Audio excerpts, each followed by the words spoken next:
Hi friends, please subscribe to Amravati Media and press the bell icon for more latest updates.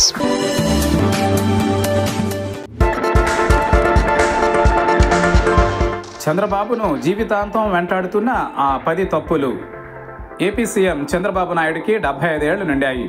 ఈ 75 ఏళ్లలో 50 ఏళ్లు రాజకీయాలతోనే గడిచిపోయాయి. University రాజకీయాల నుంచి నేషనల్ పాలిటిక్స్ వరకు తనదైన ముద్ర వేసుకున్న చంద్రబాబు జీవితమే రాజకీయ మనుగడ కోసం ఎత్తులు జిత్తులు, వ్యూహాలు, కుట్రలు, కుతంత్రాలు, తెర వెనుక యంత్రాంగాలు, మంత్రాంగాలు ఎన్నో చేశారు. ఏం చేసినా అది రాజకీయం కోసం, అధికారం కోసం మాత్రమే. ఇంత సుదీర్ఘ రాజకీయ జీవితంలో చంద్రబాబు చేసిన తప్పులేంటి, ఆయన సక్సెస్ వెనుక కనిపించని మరకలేంటి చూద్దాం. వెంకటేశ్వర యూనివర్సిటీలో ఎంఏ ఎకనామిక్స్ చదువుతూ యూనివర్సిటీ రాజకీయాలతో పొలిటికల్ లైఫ్ మొదలుపెట్టిన చంద్రబాబు 1978లో తొలిసారి కాంగ్రెస్ నుంచి ఎమ్మెల్యేగా గెలిచారు. 1980లోనే ఆయన ఎమ్మెల్యే అయిన 3 ఏళ్లకే మంత్రి అయ్యారు. యువ కమ్మ నాయకుడికి మంత్రి పదవి ఇవ్వాలి అని కాంగ్రెస్ అధిష్టానం నిర్ణయం తీసుకోవడంతో ఆ పదవి కోసం కాంగ్రెస్లో కరణం బలరామకృష్ణ, చంద్రబాబు నాయుడు పోటీ పడ్డారు. ఏం మాయ చేశాడో తెలియదు.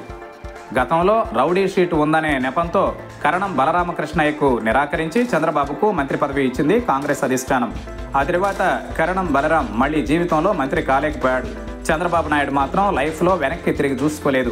1983లో కాంగ్రెస్ తరఫున చంద్రగిరిలో పోటీ చేసి ఓడిపోయి ఆ తరువాత 1984లో మామగారు పార్టీ టీడీపీలో లేటుగా చేరాడు చంద్రబాబు. 1985 నుంచి ఈ రోజు వరకు మళ్ళీ ఒక్కసారి కూడా ఓడిపోలేదు సిబిఎన్. అయితే ఇంత అన్స్టాపబుల్ కెరీర్లో చంద్రబాబు కొన్ని దారుణమైన తప్పులు చేశారు. అపర చాణిక్యుడు అని పేరు పడిన చంద్రబాబు అవసరాల కోసమో గెలుపు కోసమో కొన్ని తప్పులు చేశారు. పొలిటికల్ కెరీర్లో ఆయన ఎంత ఎత్తుకు ఎదిగినా ఇప్పటికీ ఆ మరకలు పోలేదు. 1995 ఆగస్టులో సొంత మామ ఎన్టీఆర్ని వెన్నుపోటు పొడిచి తెలుగుదేశం పార్టీని, ప్రభుత్వాన్ని చంద్రబాబు కైవసం చేసుకున్నాడు. ఇందుకోసం కోర్టుల్ని, మీడియాని కూడా ప్రలోభాలతో ఆకట్టుకుని ఎన్టీఆర్ను దారుణాతి దారుణంగా వంచాడు. పరోక్షంగా చంద్రబాబు ఎన్టీఆర్ మరణానికి కారణమయ్యాడు. చంద్రబాబు చేసిన ఈ మొదటి తప్పు ఇప్పటికీ ఆయన్ని వెన్నాడుతూనే ఉంది. 1999లో ఆయన తన నాయకత్వంలో మరోసారి టీడీపీని జనం గెలిపించారు. దాంతో ఎన్టీఆర్ చరిష్మాని తుడిచివేయగలిగారు. ఐటీ, అర్బన్ డెవలప్మెంట్పై విపరీతంగా ఫోకస్ చేశారు. ఈ ఊపిలో ఆఫ్ ద రికార్డ్ ఒకసారి వ్యవసాయం దండగాని ఆయన అన్న మాటలు ఈ రోజుకి ఆయనకు ఒక రిమార్క్లా నిలిచిపోయాయి. ఎన్ని చేసినా ఇప్పటికీ చంద్రబాబు వ్యవసాయ వ్యతిరేకి అనే ముద్రే ఉంది.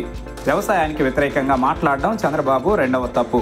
1999లో చంద్రబాబు రెండవసారి సీఎం అయ్యాక ఇప్పటి బీఆర్ఎస్ అధ్యక్షుడు కేసీఆర్కి మంత్రి పదవి ఇవ్వలేదు. కేసీఆర్కి పోటీగా వెలమ కులస్తుడైన సిబిఐ మాజీ డైరెక్టర్ విజయ రామారావును తీసుకొచ్చి ఏకంగా మంత్రిని చేశాడు చంద్రబాబు. తనకు మంత్రి పదవి ఇవ్వలేదన్న అక్కస్సుతో చంద్రశేఖరరావు 2000 సంవత్సరంలో ఏకంగా టీఆర్ఎస్ పార్టీని పెట్టి ప్రత్యేక రాష్ట్ర ఉద్యమం లేవదీశాడు. కేసీఆర్కు ఆ రోజు మంత్రి పదవి ఇచ్చి ఉంటే అసలు తెలంగాణ ఉద్యమమే వచ్చేది కాదు, రాష్ట్రం విడిపోయేది కాదు. చంద్రబాబు చేసిన తప్పు రాష్ట్రం విడిపోవడానికి పరోక్షంగా కారణమైంది. కేసీఆర్కు మంత్రి పదవి ఇవ్వకపోవడం ఆయన మూడవ తప్పు. 2003 సెప్టెంబర్లో చంద్రబాబుపై అలిపిరిలో నక్సలైట్లు ల్యాండ్ మైన్ అటాక్ చేశారు. ఆ దుర్ఘటన నుంచి చంద్రబాబు ప్రాణాలతో బయటపడ్డారు. అలాంటి ప్రాణాపాయ స్థితిలో కూడా చంద్రబాబుకు కుటిల ఆలోచన వచ్చింది. కొందరి దిక్కుమాలిన సలహాపై తనకు సానుభూతి కలిసి వస్తుందని ఆశించి ప్రభుత్వాన్ని రద్దు చేసి ముందస్తు ఎన్నికలకు వెళ్లారు. చంద్రబాబు భ్రమలో కేంద్రంలో వాజ్పేయితో పాటు మరికొందరు ముందస్తు ఎన్నికలకు వెళ్లారు. ఒక్క నితీష్ కుమార్ మినహాయించి అందరూ ఓడిపోయారు. ఏపీలో వైఎస్ రాజశేఖర రెడ్డి సారథ్యంలో కాంగ్రెస్ సర్కార్ ఏర్పడింది. సానుభూతి కలిసి వస్తుందనే ఆశతో తాను ప్రభుత్వాన్ని రద్దు చేసి పెద్ద తప్పు చేశానని చంద్రబాబు చాలాసార్లు అంగీకరించారు. చంద్రబాబు చేసిన 4వ తప్పిది. 2009లో కాంగ్రెస్ను ఎదుర్కోవడానికి కూటమి కట్టారు చంద్రబాబు. ఏ కేసీఆర్ అయితే విభేదించాడో అదే కేసీఆర్ని కూటమిలో కలుపుకున్నాడు. వామపక్షాలు కూడా కలిశాయి. కానీ అదే సంవత్సరం పీఆర్పీ పెట్టిన చిరంజీవి మాత్రం విడిగా పోటీ చేశాడు. ఇప్పుడు పవన్ కళ్యాణ్ లాగే అప్పుడు చిరంజీవిని చంద్రబాబు కలుపుకుని ఉంటే ఖచ్చితంగా కాంగ్రెస్ ఓడిపోయేది. చిరంజీవిని వదిలేసి కూటమి కట్టి పరోక్షంగా కాంగ్రెస్ని గెలిపించాడు చంద్రబాబు. ట్రయాంగిల్ ఫైట్లో కాంగ్రెస్ బయటపడిపోయింది. చిరంజీవి దారుణంగా దెబ్బతిని పీఆర్పీని క్లోజ్ చేసుకున్నాడు. చిరంజీవిని కలుపుకోలేకపోవడం చంద్రబాబు చేసిన 5వ తప్పు. రాజశేఖర్ రెడ్డి మరణించాక తెలంగాణ ఉద్యమం తీవ్ర రూపం దాల్చింది. చంద్రబాబు 2 కళ్ల సిద్ధాంతం చెప్పడం మొదలుపెట్టారు. 2012లో టీడీపీలో తెలంగాణ నాయకుల ఒత్తిడితో రాష్ట్ర విభజనను అంగీకరిస్తూ సంతకం పెట్టి చంద్రబాబు స్వయంగా కేంద్రానికి లేఖ పంపారు. తాను తెలంగాణకు అనుకూలంగా లేఖ ఇచ్చినప్పటికీ కాంగ్రెస్ ఇవ్వదని చంద్రబాబు భ్రమలో ఉండేవారు. చంద్రబాబు లేఖ రావడం ఆలస్యం. కాంగ్రెస్ దానిని అడ్డం పెట్టుకుని రాష్ట్రాన్ని విభజన చేస్తుంది. తెలంగాణ విభజనకు పరోక్షంగా చంద్రబాబే కారణం. చంద్రబాబు తెలిసి చేసిన 6వ తప్పిది. చంద్రబాబు ఆనాడు సంతకం పెట్టకుండా ఉండి ఉంటే ఆ నెపంతో కాంగ్రెస్ రాష్ట్ర విభజన వాయిదా వేసుండేది. 2014లో ఉమ్మడి రాష్ట్రంలోనే ఎన్నికలు జరిగి చంద్రబాబు ఉమ్మడి రాష్ట్రానికి సీఎం అయ్యేవారు. అధికారం సంపాదించడం ముఖ్యం. అది ఏ దారిలో అయినా తప్పు లేదు అనేది చంద్రబాబు సిద్ధాంతం.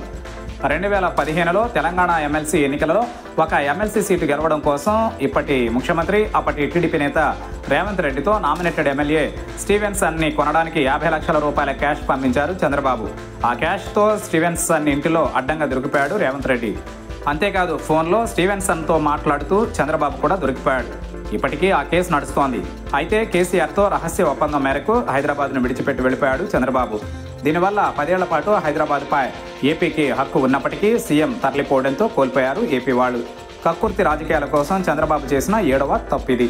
2014లో రాష్ట్రం విడిపోయాక బీజేపీ పవన్ కళ్యాణ్ సహకారంతో చంద్రబాబు ఆంధ్రప్రదేశ్కి ముఖ్యమంత్రి అయ్యారు. పోయిన తెలంగాణని తిరిగి తెచ్చుకోవాలనే ఆతృతలో విలువలకు తిలోదకాలు ఇచ్చి తన రాజకీయ ఆజన్మాంత శత్రువైన కాంగ్రెస్తో కలిసి తెలంగాణలో పోటీ చేశారు. ఆంధ్రప్రదేశ్ని అడ్డగోలుగా విభజించిన కాంగ్రెస్తో చంద్రబాబు కలవడం ఎవరూ ఊహించనిది. దేశంలో ఏ రాజకీయ పార్టీ కానీ నాయకుడు కానీ దీనిని జీర్ణించుకోలేకపోయారు. ఇలా ఎవరితోనైనా అంటకాగలిగే శక్తి చంద్రబాబుకు మాత్రమే ఉందనేది అర్థమైంది. మేధావి అనుకున్న చంద్రబాబు ఇక్కడే పప్పులో గాలేశాడు. చంద్రబాబు మళ్ళీ తెలంగాణలో అడుగుపెట్టాడని నినాదం ఇచ్చి కేసీఆర్ టీఆర్ఎస్ని రెండవసారి గెలిపించుకున్నాడు. చంద్రబాబు చేసిన అతి దారుణమైన 8వ తప్పు తెలంగాణలో కాంగ్రెస్తో కలిసి పోటీ చేయడం. 2014లో ఏపీలో బీజేపీతో కలిసి పోటీ చేసి 2018లో తెలంగాణలో కాంగ్రెస్తో కలిసి బరిలో దిగాడు చంద్రబాబు. దీంతో అక్కడ బీజేపీ దూరమైంది. తెలివిగా ఏపీకి ప్రత్యేక హోదా నినాదం ఎత్తుకుని బీజేపీతో తెగతింపులు చేసుకుని మోడీని బండబూతులు తిట్టడం మొదలుపెట్టారు చంద్రబాబు. నరేంద్ర మోడీ శక్తిని బీజేపీ బలాన్ని అంచనా వేయలేకపోవడం చంద్రబాబు చేసిన తప్పు. 2014లో తనను గెలిపించిన పవన్ కళ్యాణ్ని అధికారంలోకి వచ్చాక వదిలిపెట్టేశారు చంద్రబాబు. అంతేకాదు టీడీపీ సోషల్ మీడియా, టీడీపీ ప్రాయోజిత మీడియా సహకారంతో పవన్ కళ్యాణ్ క్యారెక్టర్ని డ్యామేజ్ చేశారు. అప్పట్లోనే శ్రీరెడ్డి, కత్తి మహేష్ లాంటి వాళ్ళని ఎంకరేజ్ చేసింది మొదట టీడీపీనే. 2019లో టీడీపీ ఓటమికి నరేంద్ర మోడీ పవన్ కళ్యాణ్ని దూరం చేసుకోవడమే కారణం.